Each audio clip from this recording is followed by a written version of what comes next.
Nice to be back in the main series again, if only for a little while.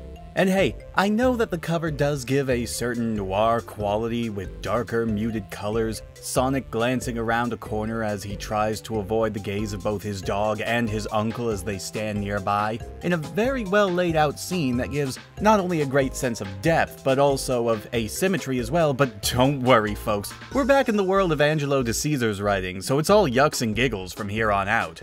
And yet this is a story that has a bit of very important plot progression. We open our story, The Return of Uncle Chuck, thanks for holding on to the tension there, comic, with Sonic having a dream about being fed wheelbarrows full of chili dogs. And then he's woken up by Sally while chewing on his sneaker.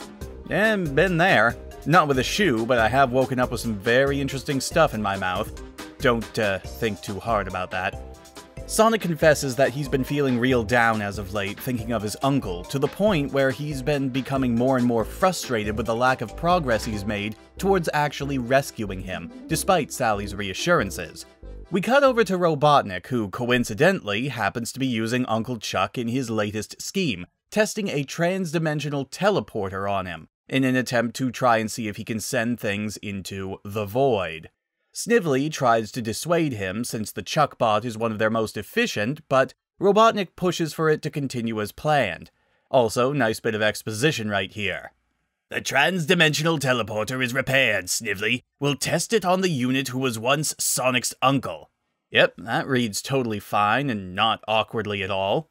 Snively attempts to run a power line test, but Robotnik, impatient to, run the test, decides to just throw the switch himself, but due to things and reasons, coming into contact with the machine causes him to be teleported into the void. Snively, of course, is overjoyed with this, and while Robotnik is still somehow able to communicate with him, he's powerless to stop Snively from laughing in his face and gleefully declaring that now he'll be in charge, and he'll do what Robotnik couldn't and destroy the Freedom Fighters, walking off and leaving Robotnik trapped. However, this also seems to have had a side effect of freeing Uncle Chuck from the roboticization's mind control. Somehow. Okay then. Cut back to Sonic, who's sitting at Uncle Chuck's old chili dog stand, still looking quite forlorn, trying to think of a way to save Uncle Chuck, when Chuck suddenly appears behind him, surprising his nephew. And we don't even get a touching reunion between the two, instead just cutting back to Knothole, where Uncle Chuck is cooking up chili dogs for everyone, and then immediately says that there's no time for eating. Dude, you're in front of a grill with a spatula and a cooking apron on. There was plenty of time before you started the barbecue to say that. He tells the Freedom Fighters about Robotnik being stuck in the void and Snively taking over. While Sonic is convinced that there's no way Snively can actually be a threat, Nicole runs a simulation of the potential damage Snively could do armed with the transporter, and, well, it's the end of the world as we know it. Well, now if this video doesn't get flagged as unsuitable for advertisers, it'll get flagged for copyright, despite that clip I just used being less than 3 seconds long. Thanks, YouTube. But this of course leads to everyone freaking out, but Chuck provides the perfect solution. Neither Robotnik nor Snively know that he was freed of their control, so of course, he'll make the perfect spy.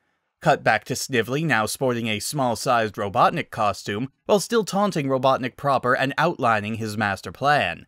He wants to attach a smaller version of the teleporter to a ship and use it as some sort of beam weapon, I guess. I suppose a teleporter like that could be turned into a weapon of that nature, and given how some science fiction stories show what can go wrong with a teleporter, I can accept that.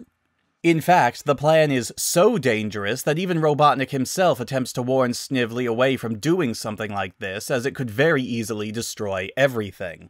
Enter Uncle Chuck, who acts as a nice subservient robot again, getting Snively to hand over the plans he's made. While Chuck needs to follow his orders to keep up appearances, he doesn't waste time in getting the plans to Sonic and friends, and in the next transition, it's time for the mission. Uncle Chuck breaks off to go and take care of other important matters, while Sonic heads out to stop Snively, and immediately gets sucked into the void. And we don't even really see it happening. Sonic looks surprised, and then, in the void. Snively even made a special monitor to communicate with him so he could gloat. Well, that was nice of him, and of course nice for the readers. He then decides to demonstrate the power of his invention by literally wiping an entire forest off the map. Rather terrifying to be sure, and Snively even states that he doesn't care if he has to destroy the entire world if it means taking out the freedom fighters, bringing us to what is essentially Snively becoming just as bad as Robotnik, just less intimidating. But before Snively can fire the beam a second time, Uncle Chuck fires on the ship, but misses the thrusters. In the ship, Uncle Chuck is talking to an incredibly mysterious passenger, who encourages him to keep firing. Sonic, trying to find a way to slow Snively down, as he is apparently an expert pilot, figures that chomping down on 2 chili dogs at once will be enough to distract him. And he's right. Okay, I've never had a chili dog myself, so I have to ask, are they really that loud? Because I can't recall a time when I've had a hot dog that was loud enough to break a pilot's concentration. Anyway, with his attention diverted, Uncle Chuck manages to take out his thrusters, leaving him unable to do anything but hover in place. Unable to just fly and blast everything, Snively decides to go with a backup plan, deciding to blow up the plane and the transporter, which will have a ripple effect and suck anything in a 100-mile radius into the void. Snively will be fine because he's apparently got good fashion sense or something, and is wearing some sort of device that makes him immune. No idea, this is the first time it's mentioned in the comic. However, yes, the guest that Uncle Chuck had was Robotnik, who crashes in through the roof of the plane, stopping Snively from carrying out his plan. Robotnik, now knowing that the Chuckbot is free, even agrees to keep his word about not harming anyone, specifically because he has plenty of other ways to keep Snively miserable. And then we cut to several days later. Sonic is fine and enjoying some chili dogs made by Uncle Chuck, despite the fact that it was never part of the deal that Robotnik had to let him out, and we're not exactly sure how he got out. But that's the end.